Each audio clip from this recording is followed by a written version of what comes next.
uma coisa que eu vi que perguntaram aqui que é interessante é a respeito da forma que você gosta de trabalhar, com mais carga, mais descanso e tal. Para quem tem pouco tempo para treinar, é possível aplicar isso daí ou a pessoa teria que diminuir o descanso, fazer um bocado de série? Eu sei mais ou menos o que você vai falar, mas eu quero que saia da Sim. sua boca. Eu gosto muito de cluster e back-off. São as duas técnicas que eu mais uso para aumentar a densidade de treino. Muitas vezes, já teve vezes de um cliente que realmente tinha um tempo muito limitado, eu pedia para ele fazer uma série normal e o resto em cluster, ou complementava com back-off no final do cluster, porque são vários descansos curtos, isso é fato. À primeira vista pode até parecer a mesma coisa do que fazer uma série com descanso curto, mas não é a mesma coisa, por causa da grande questão de você conseguir, de você não atingir a falha nos blocos. Então isso é o primordial e essa é a principal diferença em relação ao rest pause, né? Que o rest pause você faz o mesmo tipo, quase a mesma quantidade de descanso, só que você chega até a falha. Então você consegue preservar por mais tempo o seu sistema nervoso central sem fadigar, a sua produção de força, o seu ganho de força. E você está usando uma carga pesada para aquela quantidade de repetições e, na verdade, uma carga até maior do que a quantidade de repetições que você vai conseguir acumular com o cluster. Quando você simplesmente faz várias séries com descanso curto, para aquela quantidade de repetições, você está usando uma carga menor do que você conseguiria se você não usasse o descanso curto. Então, eu vou tentar pôr em valores assim para o pessoal visualizar. Por que não é a mesma coisa de eu pedir para uma pessoa fazer 3 séries completas com 30 segundos de descanso e 8 repetições, do que ela fazer uma série completa com mais 2 blocos, como eu posso colocar, 2 clusters de 4 blocos de 4, apesar de, pensando em descansos, que são curtos. Porque essa pessoa, quando ela for fazer essas 3 séries com 30 segundos de descanso para 8 a 10 repetições, ela vai usar, digamos, um peso de 70 quilos. E se eu mandar ela fazer uma série normal de 8 a 10 repetições e o resto em cluster, ela vai usar um peso, sei lá, de 80, 90 quilos num exercício X. E na hora que ela for quebrar tudo isso em vários blocos de cluster, ela vai em cada cluster, digamos, o que eu estou chamando de cluster? São 4 blocos de 4.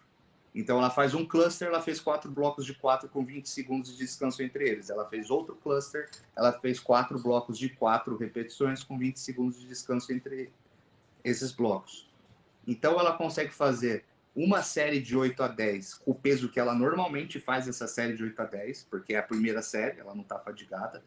E depois, com um peso de 8 a 10 repetições, ela acumula 2 séries de 16. Ou uma série de 16, e caso ela dê uma falhada ali no segundo cluster, uma série de 12. Então, ela conseguiu acumular um volume total, tanto em repetições quanto em carga, muito maior do que se ela simplesmente fizesse 3 séries com 30 segundos de descanso entre essas séries. Talvez até tome um pouquinho mais de tempo, mas ainda assim você consegue encurtar o tempo de treino do que você fizer 3 séries com 2 minutos de descanso entre elas. E aí entra também a questão de que a pessoa que está descansando 30 segundos entre séries completas, ela vai ir derrubando o volume de cada série, porque ela vai ter que derrubar a carga, diminuir a carga ou fazer menos repetições. Sim. E com isso ela vai diminuir a progressão de carga, porque ela vai estar trabalhando com menos intensidade. Sim. Então, ao longo prazo, a gente também já falou sobre essa parte do ganho de força, vai tornar aquela bola de neve que vai fazer com que a pessoa não esteja nunca praticando um progressive overload. Porque se a Exatamente. pessoa tem o mesmo tempo para treinar sempre, ela não tem como progredir em séries. O que resta é ganhar força. Se o treino dela não proporciona ganho de força, não vai evoluir. Sim, exatamente. Também tem outras questões que ajudam pessoas que têm pouco tempo de treino. Uma coisa assim que é besta, mas parece óbvio quando fala, mas muita gente não pensa. Escolha exercícios que são fáceis de você sentar na máquina e fazer, tá ligado? Então, se você for precisar montar uma barra de agachamento, você vai ter que ficar carregando anilha. Você vai precisar fazer um terra, você vai ter que carregar muita anilha.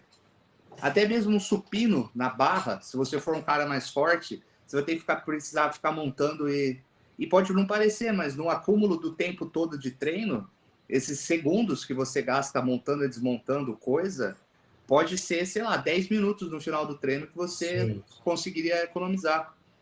Então, tipo, não existe exercício obrigatório. Não é obrigatório você fazer um leg press, um agachamento rack que você precisa ficar montando anilha. Porra, se você realmente tem muito pouco tempo de treino, mano, pega só aparelho de placa. Sabe? Faz um agachamento lá que tem a placa, considere o leg press horizontal como um agachamento, digamos assim. Seja inteligente, tá ligado? Use de macetes mesmo. E daí você consegue dar um bom estímulo. Tentar usar mais exercícios compostos, que vai trabalhar mais musculaturas no mesmo exercício, no mesmo tempo. Você vai, ao invés de você fazer um crucifixo, que vai trabalhar praticamente só peito, um pouco de ombro, você faz um supino com halter, supino na máquina, que você vai trabalhar o peito, o ombro e o tríceps. Sim.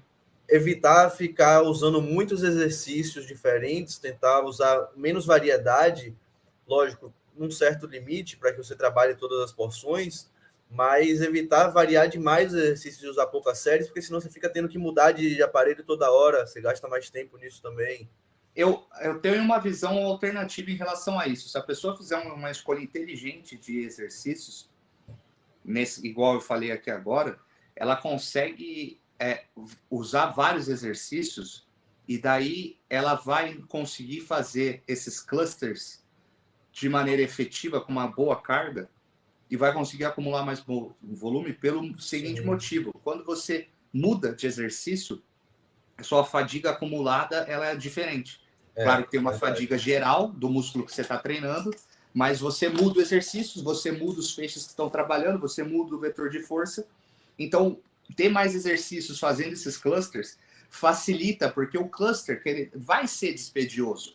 Porque você vai estar você vai estar levando seu músculo no limite, onde ele vai estar fazendo uma quantidade de repetições com uma carga que ele normalmente não faria, e que, querendo ou não, são descansos curtos, por mais que você não chegue até a falha.